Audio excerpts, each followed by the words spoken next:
Hello বন্ধুরা, শুভ সন্ধ্যা। আজকে হচ্ছে আমাদের বাড়িতে ছোট্ট যে গপুটা আছে তার জন্মদিন। তো তার জন্য মা কি বানাচ্ছে তোমাদের সাথে শেয়ার করবো, তো ভিডিওটা দেখতে থাকো। চলো তোমাদের এবার দেখাই।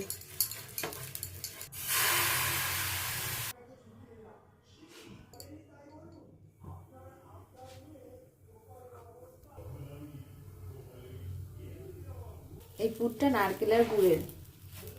এই যে মা নারকেল দিয়ে আর গুড় দিয়ে এই পুরটা করেছে। দেখো কি সুন্দর হচ্ছে।